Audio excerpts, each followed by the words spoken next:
So you see, these are the routes from ancient and medieval times. These are the trade routes between India and other parts of the world. And these, in ancient and medieval times, they used to take 3 routes to come to India and countries of the Eastern Hemisphere. In the Westerners, you see, this is Europe here. This is the Mediterranean Sea. So this is Africa here, as you can see. This is the Red Sea route. You see here. So they will travel over sea for some time. Then they will travel over land. In fact, this is where the Suez Canal is now. Suez Canal was built in 1869. Those days there was no Suez Canal. It was built only in 1869. So they will travel over land for some distance. Then they will enter the Red Sea. This is the Red Sea. The Red Sea connects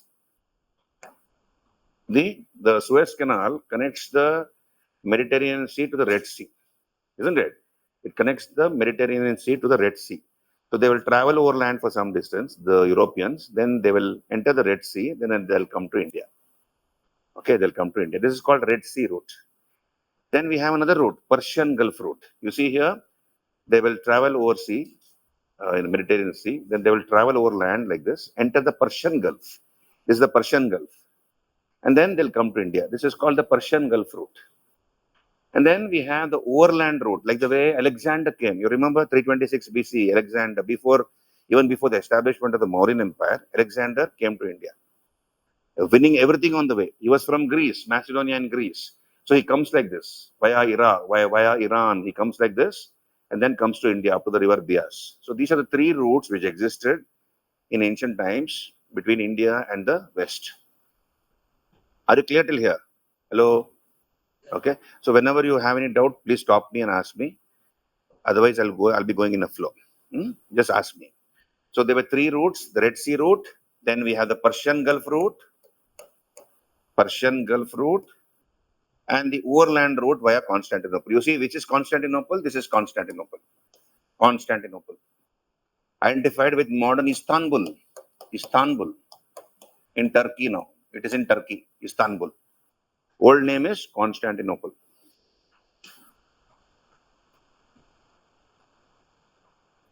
So you see, we have the capture of Constantinople. This was conquered in 1453 by Muhammad II. And what did he do? He blocked the 3 routes. Because of conflict between the Muslims and the Christians. Okay, who conquered Constantinople? The Ottoman Turkish Sultan Muhammad II. Mehmed II conquers Constantinople in 1453 and blocked the 3 routes. And that led to the so-called geographical discoveries. What are geographical discoveries? The desire on the part of the Europeans to found an all-sea route to India. Okay, that's called geographical discoveries. So you see here, so this fellow has blocked the 3 routes. This is Spain and Portugal, and they took the initiative to found an all-sea route to India. Okay, Spain and Portugal. They were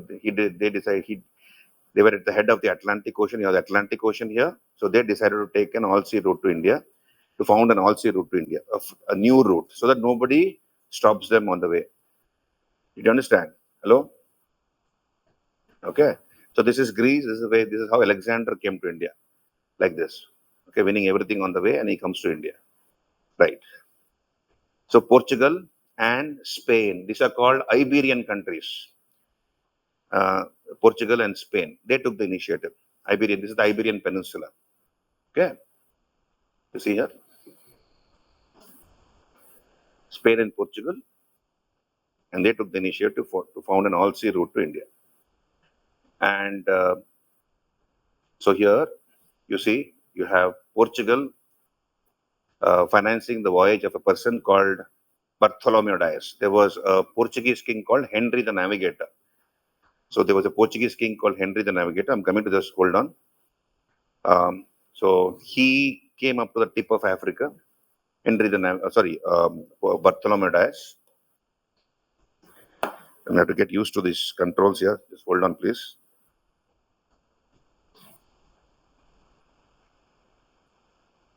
So Bartholomew Dias.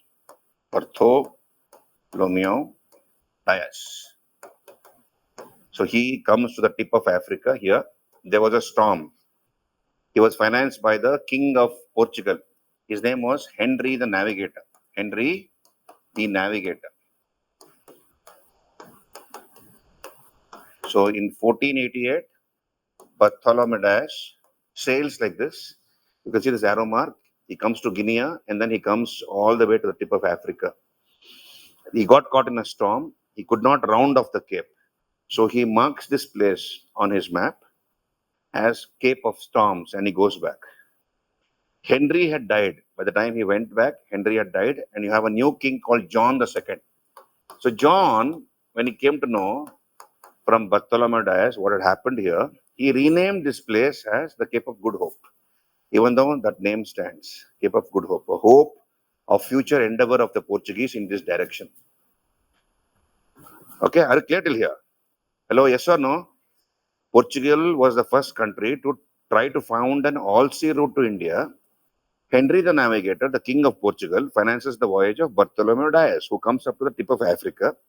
Since he got caught in a severe storm, he was not able to round off the cape, and he returns back after marking this place as Cape of Storms. But John II, the successor of Henry the Navigator, renamed that place as the Cape of Good Hope. Now, the next initiative was taken by the neighboring country of Portugal, namely Spain. Spain was ruled by a queen. Her name was Isabella. And she was the one who financed the voyage of a man called Christopher Columbus. I'll come to that, just hold on. Now look here, if you see on the map here, we have some ships. I've given you some names here. See, these are the ships which were developed by the Portuguese, Caravel and Galleon. Earlier, regarding how big the earth was, people were not very sure. They knew about North and Northwest Africa. Europe was known to the people. They did not know about Antarctica and Arctic. New Zealand and Australia, they did not know. Americas was out of the question. So only a few part of the earth was known to the Europeans. I said Europe, entire Europe was known. North and Northwest Africa was known. Antarctica, Arctic, Australia, New Zealand, and the Americas were not known at all. Now, every year, you have Henry the Navigator who used to finance a voyage. Because voyage requires a lot of money, only a king could afford. Now, the type of ships they had were very defective. They did not have a proper design. So they could not venture out into the deep oceans because you have strong winds, headwinds, and the ship has to slice through the headwinds and then, sail through them. So the design was defective and the ships would capsize. So they will never venture deep into the ocean. And without venturing deep into the ocean, they cannot discover new lands or new continents. This problem was solved by the Portuguese when they developed these two ships, Caravel and Galleon. They were the design of the ships. One was called Caravel and the other was called Galleon. They could venture deep into the oceans. Even if there's a storm or a wind, heavy wind, headwind, they can slice it into two and then sail through that. And this enabled the Portuguese to discover new lands and continents. And this design was copied later by the Dutch and the French and the English, etc. Then those days, they had primitive navigation instruments. We had the mariner's compass, which was invented by the Chinese. Chinese were the ones, they were great inventors. Chinese invented the mariner's compass, the gunpowder, water clock, okay?